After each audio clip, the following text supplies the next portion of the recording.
बहू और बुलेट। घर के बाहर फट फट फट की जोर से आवाज हुई।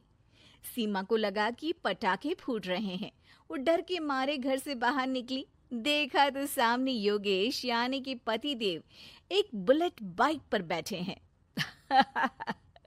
अरे डर गई क्या? बाइक लेकर आया हूँ तुम्हें घुमाने के लिए।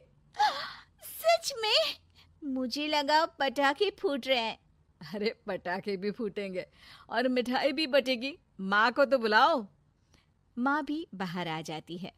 अरे योगेश बेटा, इतनी जल्दी आ गया? और ये गाड़ी किसकी है? साहब की है? हाँ माँ, तुम्हारा बेटा साहब से कम है क्या? मेरी ही है। अरे बेटा, इतनी बड़ी गाड़ी ले ली, इससे तो तू घोड़ा ही ले लेता। महंगी पड़ी होगी ना? माँ महंगी सस्ती छोड़ो और मिठाई लाया हूँ, गांव में बंटवा दो। अरे बंटवा क्यों दो? पीछे बैठो, गांव में बांट कर आते हैं। सब खुश थे। योगेश गांव के बाहर एक कोयले की खदान में मजदूरी करता था। मेहनत और अकल से उसने वहां ठेकेदारी का काम सीख लिया और सूझबूझ से ठीक ठाक पैसा बनाने लगा। गांव में बात फैल गई कि योगेश के घर धमाका गाड़ी आई है। ऐसी गाड़ी पहले कभी किसी ने गांव में तो देखी नहीं थी। योगेश और माँ गाड़ी से वापस घर आ जाते हैं। बेटा, बाबूजी ऊपर से देख रहे होंगे और आशीर्वाद भी दे रहे होंगे तुझे। वो होते तो उनको भी घुमाता माँ। पूरे गांव में नाच नाच के मिठाई बांटने जाते। जैसे मैंने नाच नाच के बांटी थी जब वो अपने लिए एक साइकिल लेकर आए थे। बस बस, बाबूजी दो बात भी सुनाते कि फटफट वाली फटपटी ले आया। सीमा आगे कहती है, अपने लिए तो ये गाड़ी ले आए और मेरे लिए? अरे ये गाड़ी तुम्हारे लिए ही तो है। पक्का मेरे लिए है? अरे पक्का तुम्हारे लिए है।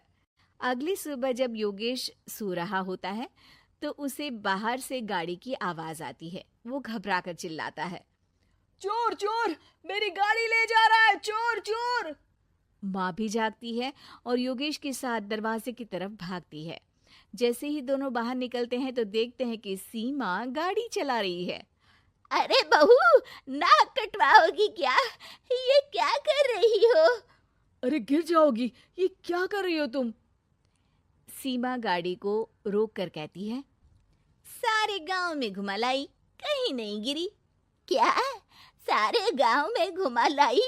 अरे लोग क्या कहेंगे बहू? सोचा क्या एक बार?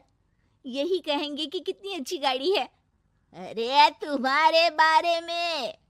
हाँ, कहेंगे ना कि देखो कितनी अच्छी गाड़ी पर बैठी है। बहू गाड़ी रखकर योगेश और सासू माँ के पास जाती है। तुमने कब गाड़ी चलाना सीखा? हमारे बाबूजी के पास पुरानी स्कूटर थी, सीख ली।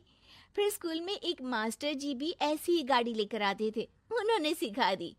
हाँ हाँ, स्कूल के मास्टर आजकल यही सब तो सिखा रहे हैं। पढ़ाई का कुछ सिखाते तो कुछ भला होता। अरे बहू, अब गाड़ी मत चलाना।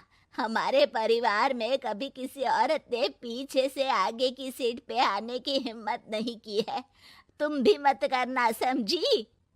जी, समझ गई माँ जी। सीमा सास की बात सुनकर चुपचाप रसोई में जाकर उदास होकर खाना पकाने लगती है। सास सुबह सुबह मंदिर से पूजा करके लौट रही होती है। तभी उसे दो औरतें रोक लेती हैं और कहती हैं, अरे बहू को थोड़े अच्छे लक्षण भी सिखा दो। गाड़ी चलाने निकली थी, गांव की मर्यादा का कोई ख्याल नहीं है। वही तो, अरे पैसे आने लगे हैं तो क्या मतलब कि किसी रीति रिवाज को नहीं मानोगे?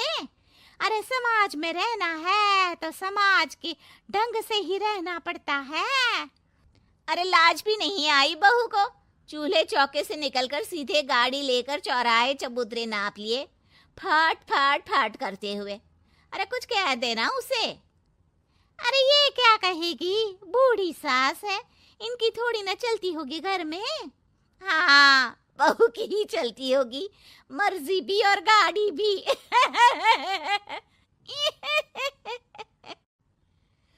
सास सब सुनकर घर आती है और बहू को चिल्ला के बुलाती है। अरे नाक कटवा दी सबके सामने गाड़ी चलाकर, औरत जात गाड़ी नहीं चलाती। शहरों में तो 4 पहियों वाली गाड़ी भी चलाती हैं और हेलीकॉप्टर, हवाई जहाज भी। शहर में थोड़ी ना रहती हूँ मैडम साहिबा। आज के बाद गाड़ी से ही नहीं, यूं भी निकलना बंद तुम्हारा घर से। माँ सही कह रही है, कहीं भी जाना हो तो मुझे बता देना, मैं लेके चल लूंगा। आज माँ को तुम्हारे कारण कितनी बातें सुननी पड़ी। इतना कहते हुए योगेश वहां से चला जाता है।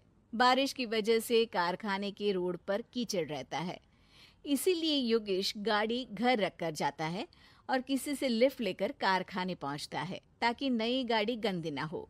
लेकिन शाम को इतनी तेज बारिश होती है कि उसे वापस आने का कोई साधन ही नहीं मिलता। बारिश बढ़ती जाती है। रात के 11 बज जाते हैं। रास्ते में एक नदी का ब्रिज है।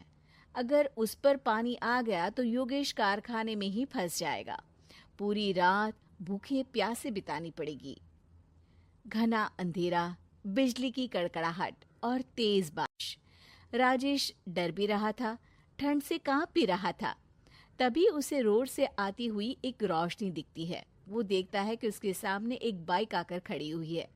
वो ऊपर वाले को धन्यवाद देकर उस बाइक वाले आदमी की तरफ बढ़ता है, पर पास जाकर देखता है तो भौचक्का रह जाता है। सीमा, तुम यहाँ इतनी बारिश में गाड़ी पर? पहले बैठो तो, नदी ब्रिज पे आ जाएगी तो जाना मुश्किल हो जाएगा। योगेश गाड़ी के पीछे बैठता है। सीमा गाड़ी चला रही है। मैंने तो तुमको पहचाना ही नहीं। गाड़ी की आवाज तो पहचानी होगी ना। अरे पर मुझे नहीं पता था कि तुम आओगी। अच्छा किया कि तुम आ गई। माँ नहीं आने दे रही थी, पर हमेशा पति पत्नी की रक्षा थोड़ी ना करेगा, पत्नी को भी तो करनी चाहिए। योगेश को सुबह अपने किए पर पछतावा होता है। उसकी आंख में आंसू आ गए जो बारिश की बूंदों में बह गए थे।